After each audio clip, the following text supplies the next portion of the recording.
Nah, kemungkinan Jokowi kalap, mata gelap, dan ngawur, dan berani menerapkan undang-undang Trondolo itu tidak boleh kita abaikan. Jokowi sedang bingung karena melihat perlawanan pada politik dinasti dan nepotisme Jokowi yang sudah menyapu seluruh permukaan politik Indonesia. Jadi sudah frontal sekali perlawanan rakyat kepada Jokowi itu. Assalamualaikum warahmatullahi wabarakatuh.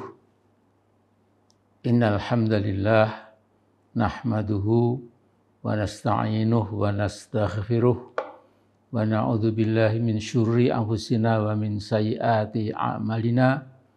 Man yahdihillahu fa huwal muhtadi wa man yudlil falan tajida lahu waliyyan mursyida.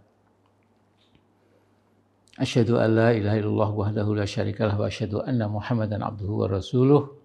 Allahumma shalli wa sallim wa barik ala sayyidina Muhammad wa ala alihi wa sahbihi ajma'in.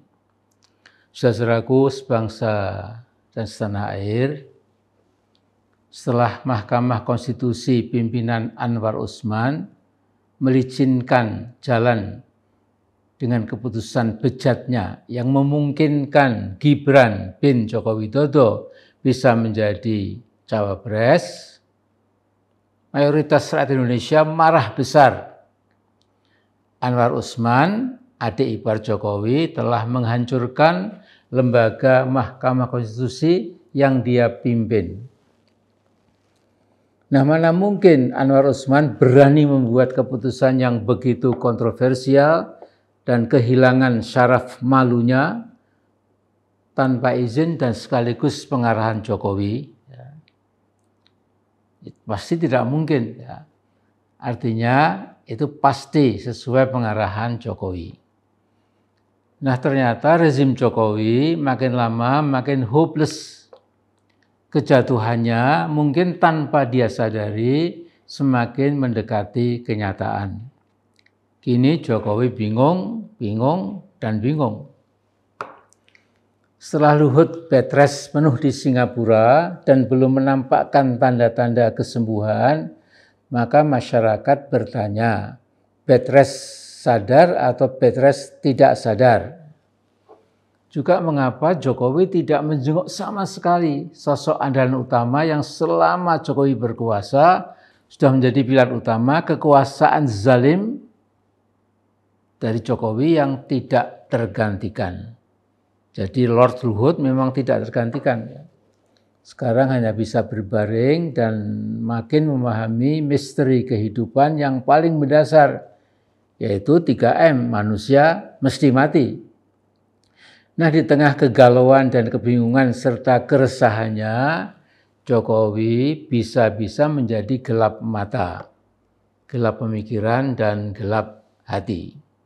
Kita masih ingat di tengah memuncaknya COVID-19, Jokowi menimang-nimang diterapkannya Undang-Undang Darurat Sipil Produksi Orde Lama, yakni Peraturan Pemerintah Pengganti Undang-Undang Nomor 23 Tahun 1959. Dus undang-undang yang dikeluarkan pada 64 tahun lalu, itu Jokowi belum lahir, masih ada di alam arwah.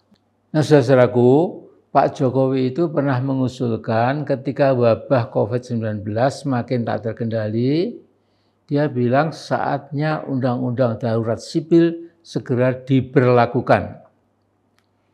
Undang-Undang Darurat Sipil yang terdiri dari 62 pasal itu memuat pasal-pasal bengis dan anti-demokrasi, pasal-pasal kesewenang-wenangan penguasa. Misalnya, komando di lapangan pada skop kecamatan, kabupaten, dan provinsi diberi wewenang untuk menggeledah rumah siapapun yang dicurigai, menekan pemilik rumah itu, pemilik barang-barang ada di rumah, bahkan menahannya sampai 20 hari dan dapat diperpanjang sesuai kebutuhan.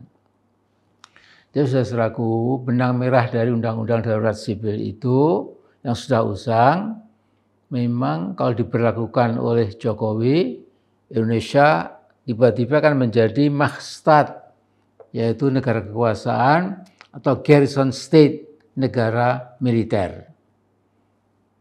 Nah, kemungkinan Jokowi kalap, mata gelap, dan ngawur, dan berani menerapkan undang-undang Trondolo itu tidak boleh kita abaikan. Jokowi sedang bingung karena melihat perlawanan pada politik dinasti dan nepotisme Jokowi yang sudah menyapu seluruh permukaan politik Indonesia. Jadi sudah frontal sekali perlawanan rakyat kepada Jokowi itu. Maka saya yakin yang ada di bawah permukaan sejatinya makin parah lagi. Jadi antipati pada Pak Jokowi dan keluarganya semakin meningkat. Nah, juga tiba-tiba ijazah palsu mencuat lagi dalam sidang-sidang Pengadilan Negeri Jakarta Selatan. Tentu ini menambah kebingungan lagi karena ijazah Pak Jokowi memang palsu, tidak bisa dibuktikan otentik. Nah, karena itu terakhir saya menasihati saudara Jokowi, mungkin perlu 2-3 hari itu melakukan kontemplasi, perenungan ya di tempat yang hening gitu. Siapa tahu nanti hati nurani Pak Jokowi itu yang tidak mengatakan hati itu tidak pernah mengatakan sesuatu yang keliru. Nah, jadi nanti setelah kontemplasi mudah-mudahan Jokowi menjadi sadar, ya, tidak cawe-cawe lagi, tidak ut-utan, apalagi sampai memperlakukan Undang-Undang Darurat Sipil. Indonesia tentu akan lebih bagus lagi. Itu aja Mas Jokowi, yang mudah-mudahan Anda nggak usah rongeh, nggak usah resah, nggak usah gelisah, ya, kembali kepada hati nurani Anda.